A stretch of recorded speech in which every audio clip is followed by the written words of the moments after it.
ప్రియ రక్షకుడైన యేసుక్రీస్తు నామమున ఈ నూతన సంవత్సర శుభములు తెలుపుచు మీ అందరికీ దేవుని యొక్క సమాధానం ఎల్లవేళలా కలుగునుగాక. ఆమేన్. యేసు రక్తమే జయం పరిచర్య. ప్రియ రక్షకుడైన యేసుక్రీస్తు నామమున ఈ ఉదయకాలంలో మీ అందరికీ శుభములు కలుగునుగాక.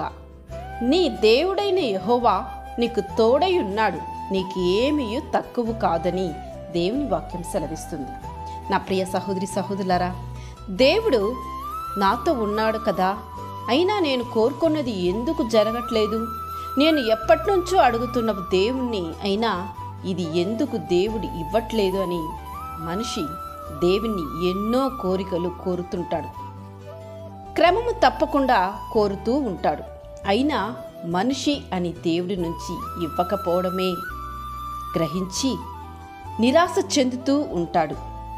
దేవుడు ఆయన చిత్తమునకు వ్యతిరేకముగా ఉన్న నీ కోరికలను తీర్చకపోవచ్చు, కానీ నీకు అవసరమైన దేనిని తక్కువ చేయడు. ఆయన తోడు నీకు దేనిని లోటు చేయదని గ్రహించు. తన తోడు అని ప్రమాణము చేసి నిశ్చయంగా నిన్ను విస్తరింపచేతునని వాక్యం సెలవిస్తుంది. ఈ వాగ్దానం మనం స్వతంత్రించుకోవాలి అంటే మన సమస్యలకు బట్టి, మన కష్టాలను బట్టి మనం దేవుని సన్నిధిలో ఎంతో ఓర్పు సహనముతో ప్రార్థించి వేచి ఉండాలి. ప్రార్థనే మన జీవితాలను మార్చును. నీ సమస్యను చూచి చింతించకు, నీ స్థితిని మార్చే దేవుడు నీతో ఉన్నాడని గ్రహించు. ఆయన నిన్ను నిశ్చయముగా ఆశీర్వదించును.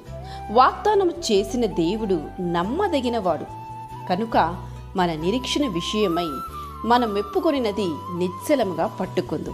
కావున విశ్వాస సంబంధమైన ప్రార్థన నీ ప్రతి పరిస్థితులను మార్చగలదు కనుక నీ బంధకాల నుంచి నిన్ను తొలగింపచేసి నిన్ను విడుదలతో నీ ప్రతి అవసరతలను దేవుడు తీర్చునుగాక. ఆమేన్. యేసు రక్తమే జయం పరిచర్యలో మీ సహోదరి. God bless you.